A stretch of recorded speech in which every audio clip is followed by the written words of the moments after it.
Hello friends, and welcome back to Appalachian Mountain Gardening. My name is Andrea and I welcome you to our first garden tour of the season. Today is May 26th, 2026, and we don't have everything planted out yet, but we're about, I'd say, 60% of the way through.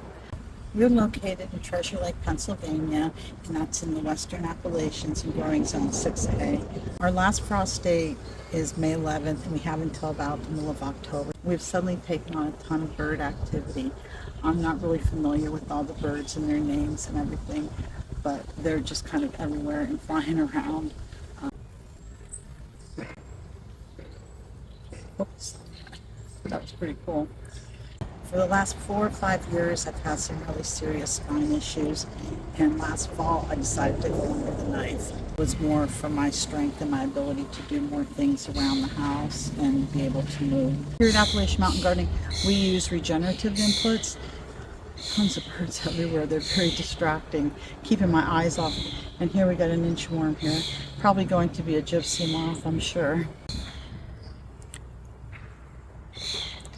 When we opened this garden space in 2021, we always used fish fertilizer or fish emulsion that you got at Walmart, that Alaskan fish fertilizer. And the only other thing that we used was an organic 10-10-10 that I put on every fall. That was it. I throw some leaves and some straw over the garden. So this soil here it's mostly compost. It has some topsoil mixed in with it. Normally when people go from soluble fertilizers like the salt-based things like Miracle-Gro, because that's the one that most people go with, if you're using that, you're going for the harvest.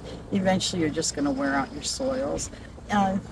For the time it's going to work, you're going to get, your microbes are still going to be in your soil, but eventually those salts suck up into your soil, and then it's a process of you're going to have to adjust yourself into going into organic fertilizers, and it'd be a mess.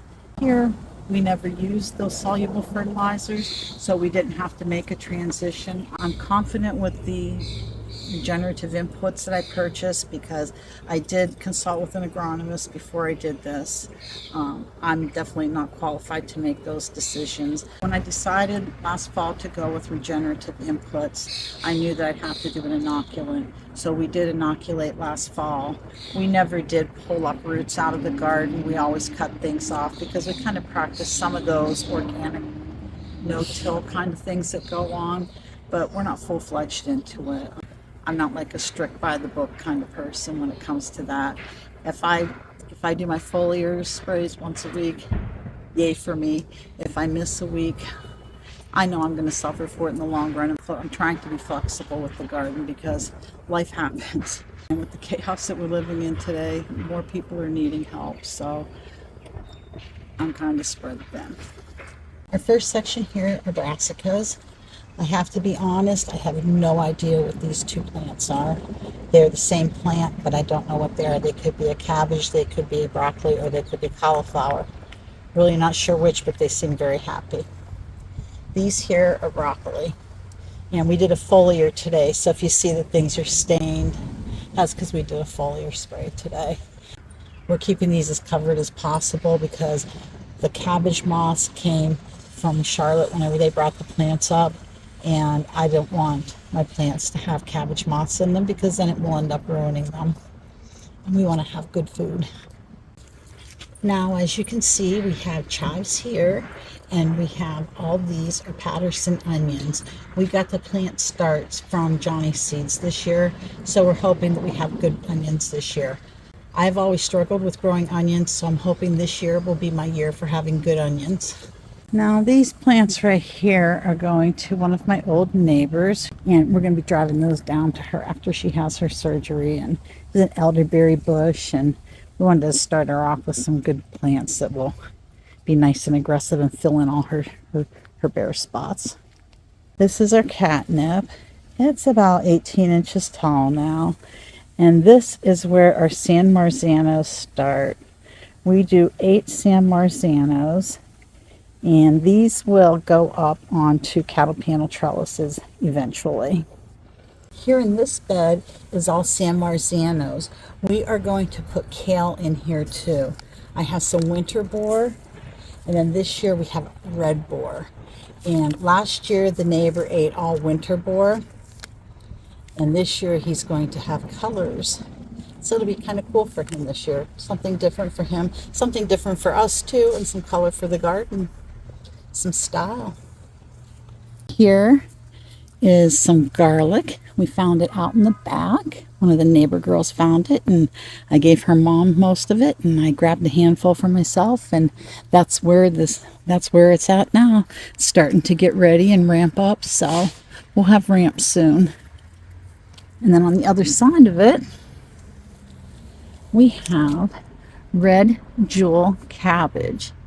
Now, all my brassicas, including my cabbage, everything's starting to form up into a ball. Let me tell you, they are called super sugar peas. They only get to be 5 to 6 feet tall, so they won't get all leggy and go crazy. I'm growing these on a net, and that's more for convenience for me, because I can rip it as I need to get into the peas, and things are going to start looking up here. We're going to have some peas soon. And now when we get rid of the peas here, we'll have cucumbers going in here. I think I'm going to put the Corinthos over here because this is a nice area. It gets lots of good sun, got a nice trellis going over it, and I think that the Famosa will be a nice complement to the front of it. And on the other side of these peas here, you take a look here. This is our cauliflower, and out of all of our plants, the cauliflower seems to be doing the best. You see, it's got nice, thick, bulky leaves. It's all forming up really nice. This one maybe not so much, but the rest of them are just really enjoying it. This one's really liking where it's at, and this one too. But we go with what sun we have. This, I only wanted the bleeding heart and the Concord grape. However, these are columbines that were going to be moved to the outside of the garden, but we didn't make it that far. So we're losing this growing space for the season. But you know, you just got to pick your battles. There's only so many hours in a day. How about it? Then we move on to here. Now my bleeding heart is just looking really awesome. When it starts coming out the first day or two, and then after the second or third day, they start opening up there. And when they open them up, when you open them up,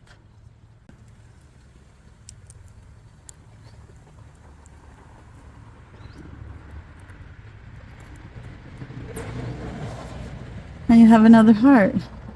That's just so cool. Another sign that we're loved. This petunia needs to be planted, and it's going right in here somewhere. I just don't know where yet. I want something to spread here once this kale gets bigger. This is kale we got at the greenhouse. This bed here has beets, and that's all that's in there, beets. Then we come up to this corner. This was really cool. A really cool thing that we got to do this spring was, see this elderberry bush right here?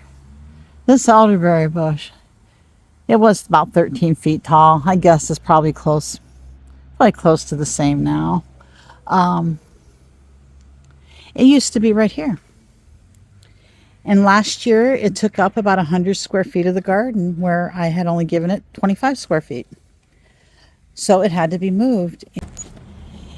If you have never grown your own celery, you don't know what you're missing out on. It is the most beautiful plant. It looks just like it does in the grocery store, only it's more lush. And you can see how this is, it will grow so fast, and it will be nice and thick, and you just peel off the outside edges, and then once you hit like August, when that weather starts cooling down a little bit, you start pulling these off, and they're going to be so super sweet. They're going to taste the best in the world, better than you get at the grocery store. Tastes the same, but it just tastes better. There's just nothing like having fresh anything from home. I had given away about 100 plants this year. Last year I bought 100 planters because every year I have this. It's kind of a joke. I have support my plant addiction sale. So I take the proceeds from that and I buy my dirt and whatever else I want for my garden for the spring. Well, along came spring this year and I filled all 100 of them. That wasn't going to happen. It needed to go. So I said, I put them online initially. I put them online initially for $5 a piece like I always do. And then I got to thinking, if I do this, I'm going to be stuck here for weeks at people's mercy. Can you be here then? And half the time they show up and half the time they don't. I said, to heck with it. We gave them away this year. We gave away every plant that we possibly could. Down here, we have 2 magic mountains. These are all indeterminates. I don't know if you can tell, but there's 2 big stakes. These will be put up on cattle panels, just like the ones down in the big tomato box there. We have the rest of these. The other 6 here are German Johnsons. They're like a big beefsteak. Jim wanted a big tomato this year. I had this space. It was going to be all filled with beans, and I said, you know what? Let's throw a couple more tomatoes in there because we're suckers for tomatoes, and we love tomatoes. There's never enough tomatoes in the world. On the other side of this here, that will end up being green beans, and probably in between these spaces here in the front, as this grows in, we're going to put more green beans in there too. Now, over here, on this side here, that's going to be, until we get to the trellis, that's going to be beets. We're doing more beets there. I may do carrots, but I'm really leaning on beets because we really like beets. And carrots are more affordable, but beets aren't always good. But growing them at home, they're always good. Choices. Oh, this is my rhubarb. We gave away 2 every year. I go down to 1, and I always have like 4 or 5. This year I gave away 4 of them. I was glad to get rid of them. I gave 2 to one of my mom's friends. This is my grapevine, you know. I really suffer with grapes. I don't know what it is, but it never looks good. Never. It just kind of every year limps along. Maybe this year we'll get grapes. Maybe not. I'm not going to sweat it. I always say that if it doesn't get grapes, I know that I need to trim it. I need to look up how to do it. And that will probably contribute to my getting a better harvest. But also that it just needs a little more love than I've dedicated to it. So hopefully we'll get it. Now, let me see here. You can see this.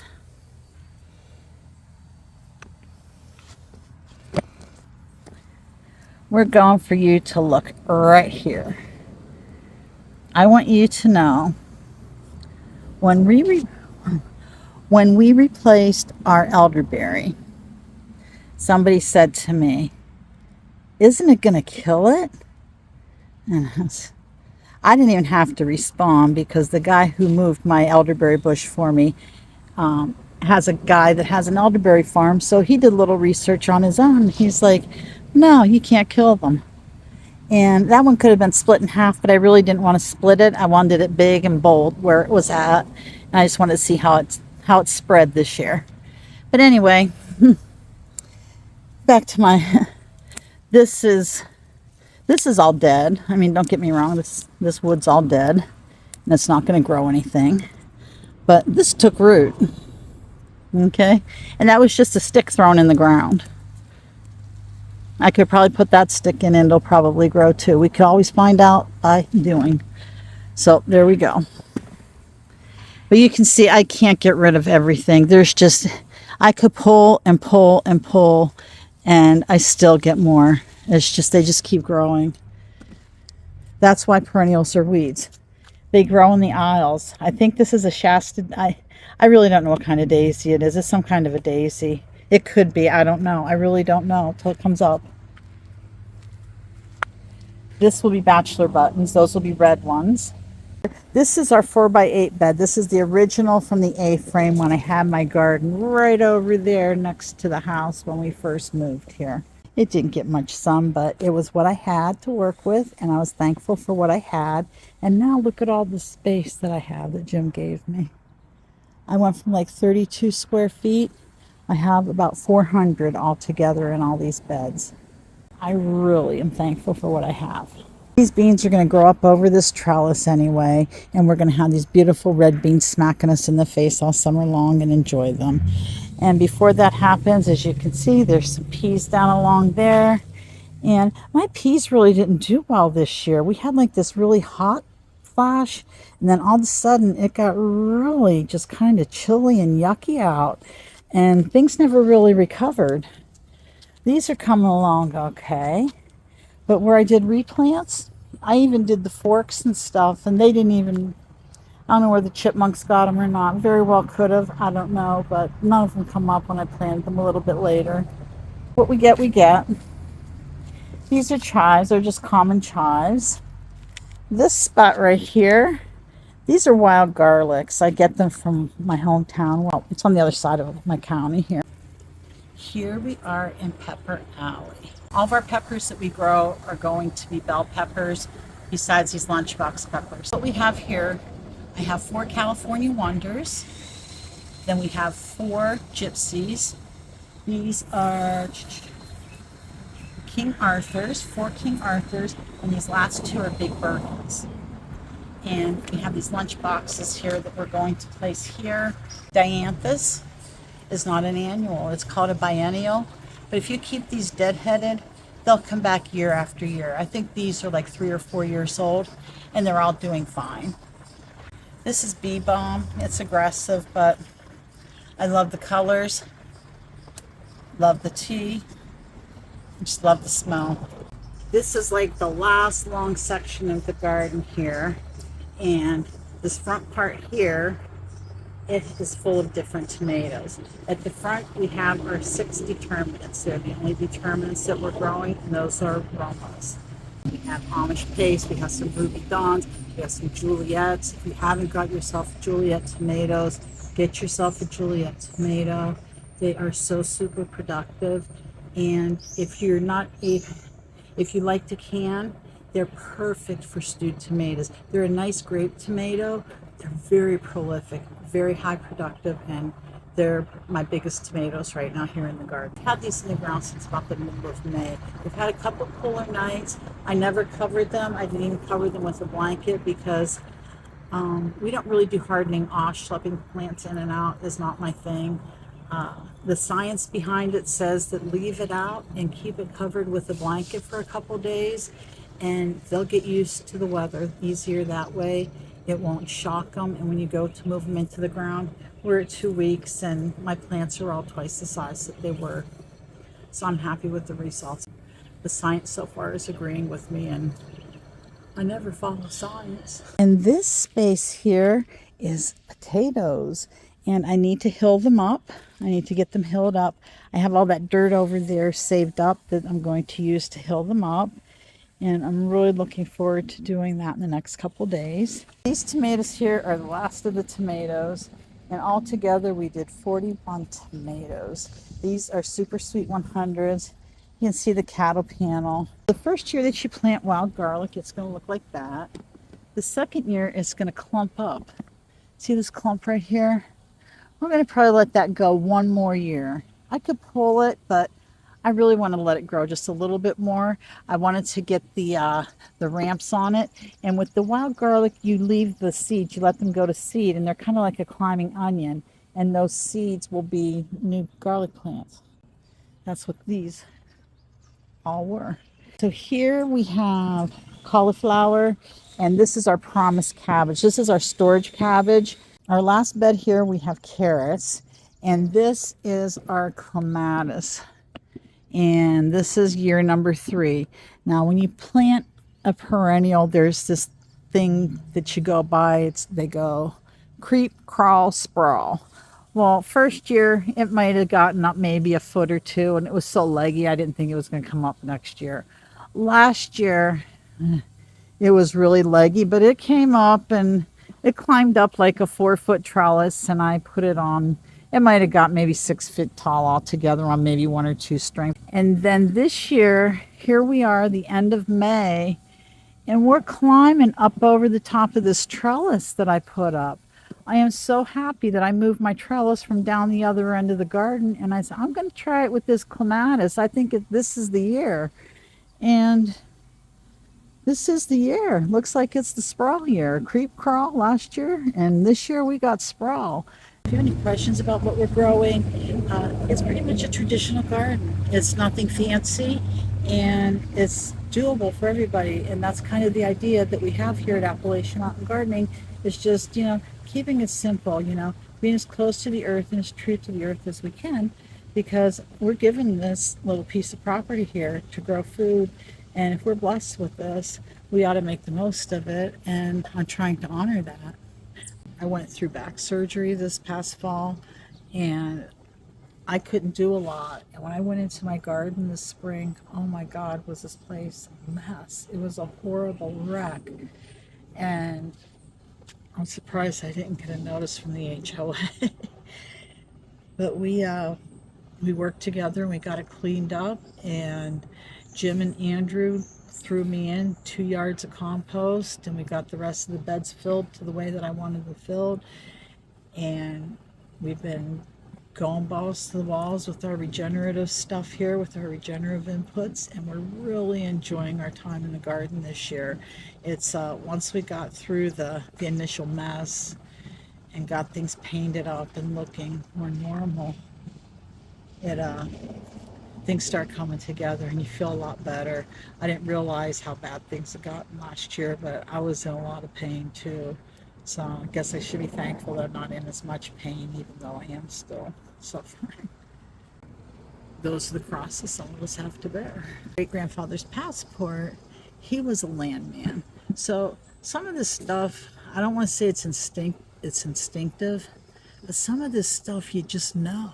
Part of your inheritance, and people are so far separated from their food nowadays, they couldn't even tell you how to grow a carrot, and it's as much as throwing a seed in the ground and keeping it wet for a couple weeks. People aren't worried about where they're getting their next meal.